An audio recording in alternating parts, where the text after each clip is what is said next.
Hello students, welcome to today's class. In the last class, we discussed about specific heat capacity. Specific heat capacity is the amount of heat required to raise the temperature of unit mass of a substance through 1 degree Celsius. For the determination of specific heat capacity of a substance, we use calorimeter.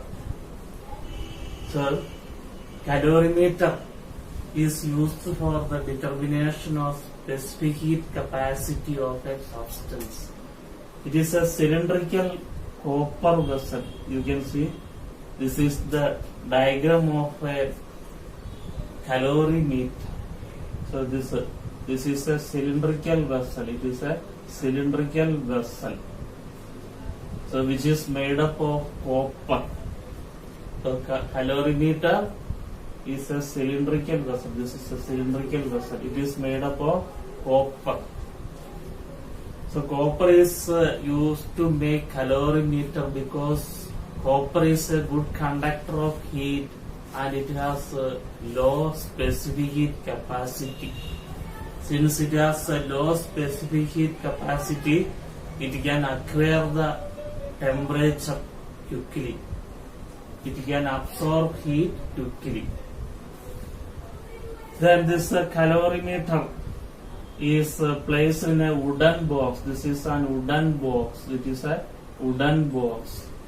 And the top of the wooden box, that is having a lid. So this is a lid. Inside this wooden box, this calorimeter is kept, and the top there is a lid, and the lid has two holes. Through one hole we insert a thermometer, and through the other hole we insert a stirrer. This is a stirrer, and this is a thermometer. And this is wooden box. Wood is used because wood is a poor conductor of heat, so heat transfer by conduction is minimized. Then between this calorimeter and the wooden box, some bad conductor like wool is kept.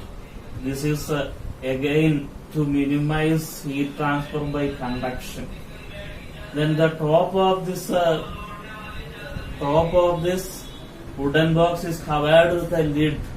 So heat always moves by convection. Heat always moves vertically upward. Since it has a lid, heat transfer by convection is minimized. And the copper vessel, it is polished. It is a polished surface is a poor radiator of heat. So heat transfer by radiation is also minimized. So heat transfer by conduction, convection, and radiation are minimized in these ways. So this is about a calorimeter. Now we see the principle of calorimetry. This is very important topic. Principle of calorimetry. So principle of calorimetry, it states that when there is no heat loss to the surroundings, when there is no heat loss to the surroundings, heat lost by a hot body is equal to heat gained by a cold body. So heat transfer takes place only between these two bodies, between the hot body and cold body. This heat transfer takes place. Heat is not transferred to the surroundings. Heat transfer takes place only between these two bodies. So this is principle of calorimetry. In an isolated system, or when no heat loss to the surroundings, heat lost by a hot body is equal to heat gained by a cold body. So this is the principle of calorimetry. That condition is necessary when there is no loss of heat to the surroundings, or you can also say in an isolated system, or heat transfer takes place between these two bodies. When in an isolated system, heat lost by hot body is equal to heat gained by cold body. This is the principle of calorimetry. So now we apply principle of calorimetry. We solve the numericals by using the principle of calorimetry. So heat loss or heat gain that we calculate by a formula: mass into specific heat capacity into change in temperature. Mass into specific heat capacity into change in temperature. This is the formula. The formula to calculate the specific heat capacity. Mass into specific heat capacity into change in temperature. It is a formula to calculate heat lost or heat gain. So we have two bodies. One body whose mass is m1 and its specific capacity is C1, and it is at a higher temperature of T1 degrees Celsius. Okay, then it is combined with a cold body. M1 is hot body.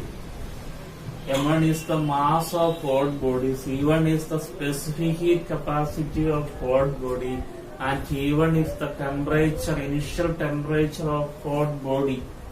And M2 is the mass of cold body. C2 is the specific heat capacity of cold body, and it is at a lower temperature of T2 degrees Celsius. So these two bodies, M1 and M2, they are mixed. They are kept in contact with each other. M1 is a hot body and M2 is the mass of the cold body. Then they are kept in contact with each other. Then heat is lost by the hot body and heat is gained by the cold body. We apply this in this formula: mass into specific heat capacity into change in temperature, and the final temperature of the mixture. Final temperature that is taken as T degrees Celsius. Final temperature is taken as T degrees Celsius. Now heat lost by hot body. Heat lost by hot body, that is equal to mass of the body into specific heat capacity of the body into change in temperature. Here there is fall in temperature, then it will come as T1 minus T. T1 minus T. Then heat gained by hot body. Heat gained by cold body. This is a heat lost by hot body. Heat lost by hot body is equal to mass of hot body, which is M1, into specific heat capacity of hot body, which is C1, into fall in temperature. That is the difference of initial temperature of hot body and final temperature of the mixture. Then heat gained by cold body, that is equal to mass of the cold body into specific capacity of the cold body into difference of final temperature and initial temperature of cold body, which is T minus T2. So heat lost by cold body, heat lost by hot body is equal to this: M1 into C1 into T1 minus T. Heat gained by cold body, that is equal to mass of cold body into the heat capacity of the cold body into change in temperature, that is T minus T2. Final temperature of the mixture minus initial temperature of the cold body. Then we apply the principle of calorimetry. Principle of calorimetry: heat lost equal to heat gain. Heat lost, which is equal to heat gain.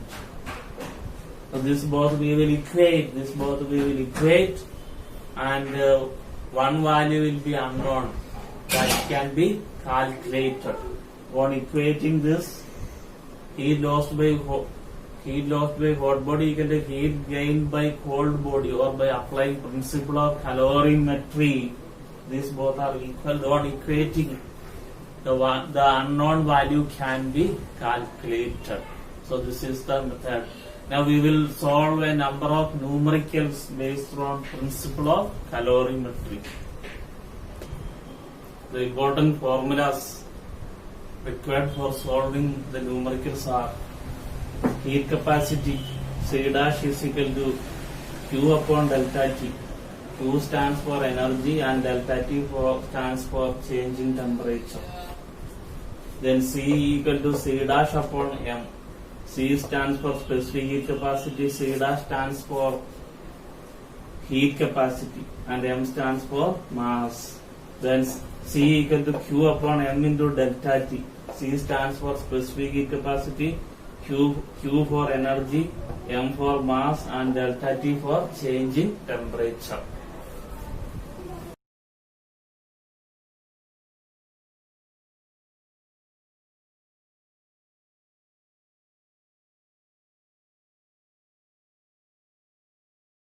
So first we are doing second question of a exercise. Calculate the heat capacity of copper vessel of mass 150 gram. Mass is equal to 150 gram. If the specific heat capacity of copper, specific heat capacity is given as 410 joule per kilogram per Kelvin. So first part we have to calculate the heat capacity. This we have to find. So C dash specific heat capacity is equal to mass into specific heat capacity. From this formula you can see C dash, which is equal to C into M. Heat capacity is equal to mass into specific heat capacity. Then this formula we substitute. The mass is 150 gram, but this is given in SI unit. The mass we have to convert into kilogram. So 150 gram is 150 upon 1000 kilogram into 410 joule per Kelvin. Then we solve this part, this one we got. Then 15 into 41 is 615 upon 10 joule per Kelvin, which is equal to 61.5 joule per Kelvin. So this is the answer of first part. Correct. Now second part we are doing. So what is the second part? How much heat energy is required to increase the temperature of the vessel from 25 to 35 degrees Celsius? So change in temperature is 25 to 35. So change in temperature is 35 minus 25 is equal to 10 degrees Celsius. So we have to find the heat energy required. So heat energy required we can find by the formula Q is equal to M into C into delta T. Q is equal to M into C into delta T.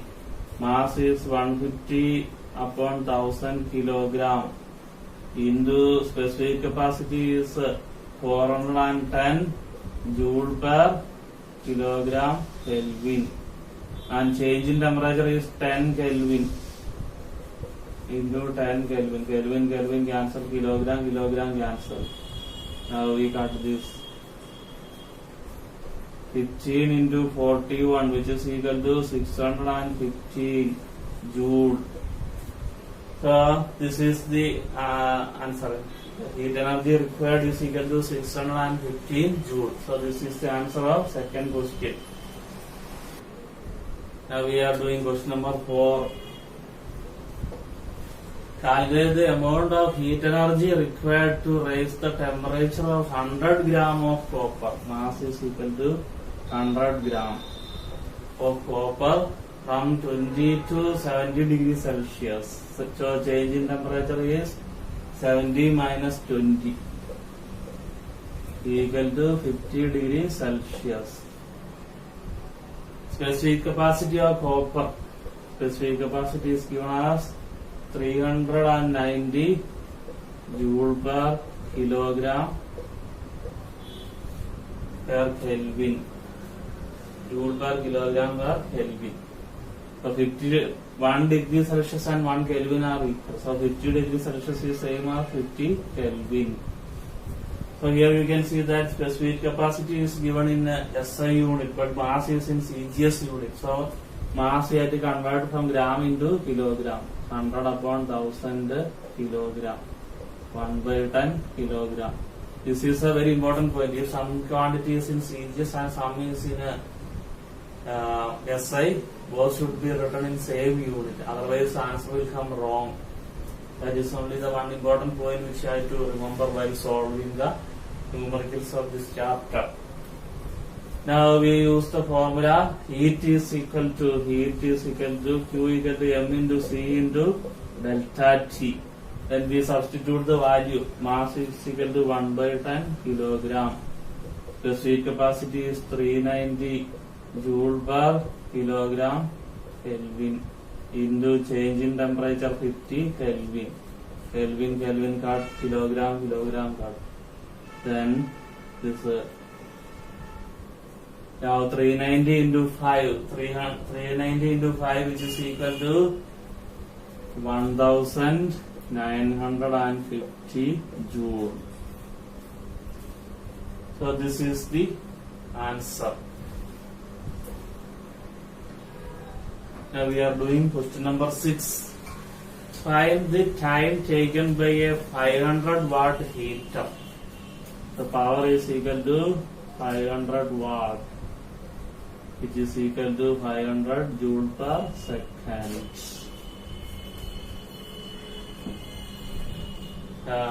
To raise the temperature of 50 kilogram, mass is 50 kilogram, of a material of specific capacity is 960 joule per kilogram per Kelvin. From 80 into 38 degrees Celsius. So change in temperature is 38 minus 80, 20 degrees Celsius or 20 Kelvin. So this much is given. Then we have to find the time. Time is not there. That we have to find out. Now heat supplied by the heater, electric heater, that is equal to power into time. Heat supplied by the heater is equal to power into time. Then that heat supplied by the heater, that is power into time. Then that heat is absorbed by this material, and heat absorbed by the material, that will be mass into specific capacity into change in temperature. So heat supplied by the heater, that is a power into time, that is equal to heat absorbed by the material. So then we write, then it will come power into time, that is equal to MC delta T. Power is 500 joule per second. 500 into T, that is equal to 50 into specific capacity is 960 into 20. So here we get the time in seconds. So time is equal to 50 into 960 into 20 divided by 500. This much second it will come. And 50 got 960 into 2 is equal to 1920 seconds. So for 1920 seconds is the answer. If we had to convert second into minute, this we had to divide by 60. So that is equal to 1920 divided by 60 minutes, which is 1920 upon 60 is 32. So 32 minutes. So you can write the answer like this also, 1920 seconds. If answer is asked to calculate in minute, then you have to convert it into minute. So this is the answer. Now we will do question number 8. This is also similar to question number 6. 0.5 kilogram of lemon squash. So mass is equal to 0.5 kilogram. At 30 degrees Celsius is placed in a refrigerator which can remove heat at an average rate of 30 joule per second. So power is 30 joule per second. How long will it take to cool the lemon squash to 5 degrees Celsius? So from change in temperature is 30 to 5. Take 30 minus 5, which is equal to 25 degrees Celsius or 25 Kelvin. Then specific heat capacity of a squash is 4200 joule per kilogram degree Celsius. So we have to find the time taken. So again we use the same formula, power into time, which is equal to mc, that 30. We substitute the values. 30 into t is equal to 0.5 into 4200 into 25. Therefore time will come 5 by 10 into 4200 into 25 upon 30.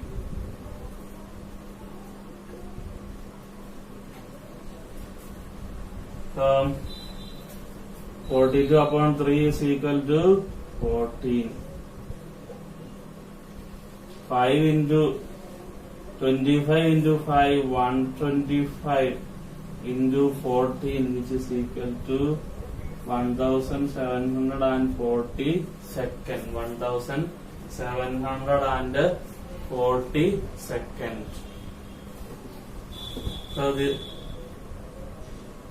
So this is the time in second, and if you have to convert time in second into minute, the second you have to, if you have to convert second into minute, then you have to divide this by 60. Then we will get the answer in a minute. So this is the answer.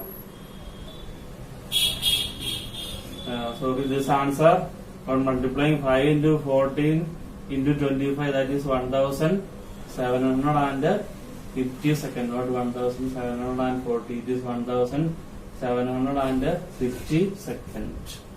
Okay. 1000. So this is the answer. Time is equal to 1750 second. If we have to convert it into minute, then 1750 divided by 60 minute, then it will come as 29 minute 10 second. So this is the answer of question number 8. Now we do question number 10. Question number 10. 45 gram of water at 50 degrees Celsius in a beaker is cooled when 50 gram of copper at 18 degrees Celsius is added to it. So water is at a higher temperature. So that is the hot object. The case. So we will take two cases. Case of hot object, and the other one is case of a cold object. So the case of hot object is water, and cold object is copper. Case of water, its mass is 45 gram, and specific capacity of water is 4.2 joule per gram per Kelvin or gram per degree Celsius. Then the 45 gram of water at 50 degrees Celsius. Initial temperature of water is 50 degrees Celsius, and it is mixed with 50 gram of copper. Mass of copper is 50 gram. Mass of copper is 50 gram, and the specific capacity of copper is 0.39 joule per gram per degree Celsius, and the initial temperature of copper is 18 degrees Celsius.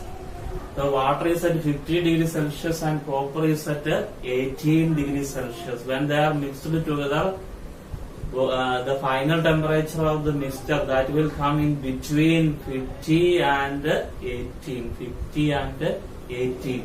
That we have to calculate. The final temperature that we calculate.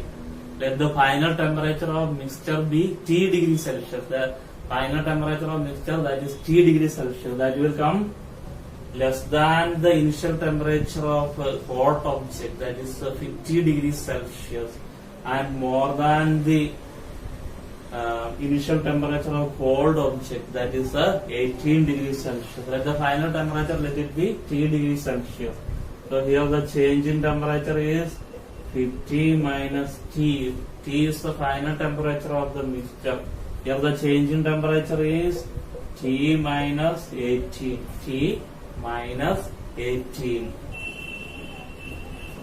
Now heat lost by water, that is heat lost by water, that is MC delta T. Formula is M into C into delta T.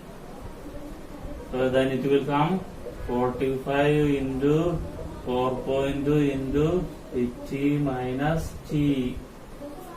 And heat gained by copper, that is also same formula, heat gained by copper, MC delta T. So that will come 50 into 0.39 into T minus 18.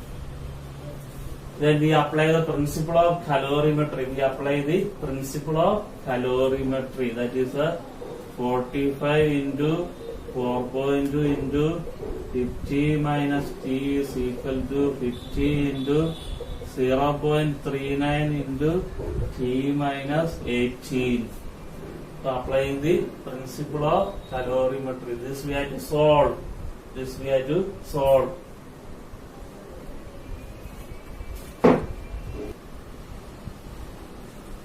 So heat lost by hot water, that is equal to heat gained by copper. Then once solve, substituting the value, we get that this way. So 45 into 4.2 is 189 into 50 minus T. 50 into 0.39 is 19.5. 50 into 0.39 is 19.5 into T minus 18.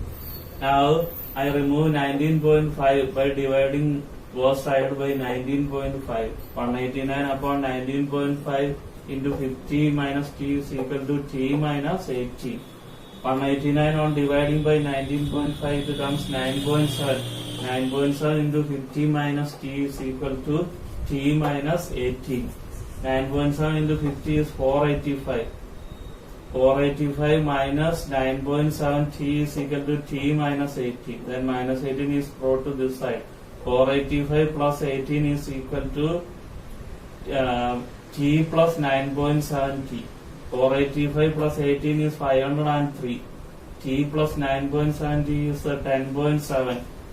Then T is equal to 503 divided by 10.7, which is equal to 47.